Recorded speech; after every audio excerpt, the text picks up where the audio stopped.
When a client is unable to accurately process information, this can lead to problems with food and fluid intake. They may not understand the process any longer, or they may not be able to follow the commands of opening their mouth, chewing, or swallowing. General considerations for promoting food and fluid intake were discussed earlier in the course.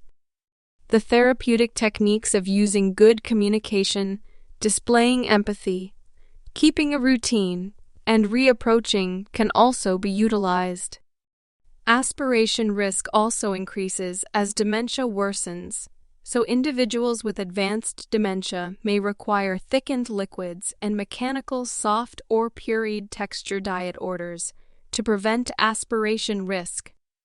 Tube feeding may be initiated according to the client's preferences, or at the discretion of their appointed power of attorney for healthcare. There are several actions a nursing assistant can take to promote food intake. If the patient has difficulty with the motor skills of eating or drinking, determine if sensory deficits may be the issue. If the dining area is noisy, try moving them to a quieter area where it may be easier to hear prompts. Bringing the person near the area where food is prepared can increase their appetite by smelling the aromas of the meal. After the food is served, position the food in the client's direct line of vision. Put a small amount of food on a spoon and hold it gently to the lips, allowing ample time for them to process the feeling and open their mouth. Multi-textured foods like cereal and milk can contribute to confusion over whether to chew or swallow. It may take a long time for the person to swallow, or they may have difficulty swallowing. Remind the person to tuck their chin towards their chest to reduce aspiration risk and aid in swallowing. If the person is holding the food in their mouth, gently rub their neck over their throat, because this often prompts them to swallow.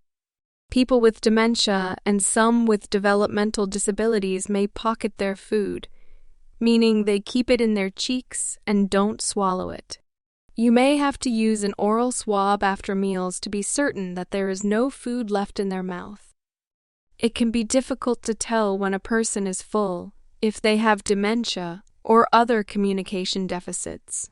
When they stop taking in food during a meal and seem full, a good practice is to hold each type of food to their lips one more time to be sure they have had all they want to eat of each food choice. Do the same with fluids. Documenting food and fluid intake is the same as is required for any resident. But if intake is very minimal, report this to the nurse. When a person exhibits changes in their appetite, is coughing or clearing their throat more frequently, or has trouble managing utensils, report these changes to the nurse so that a speech or occupational therapist can assess the resident. Check the dietary card or care plan so any assistive feeding devices can be utilized to keep the resident as independent as possible and interested in meals.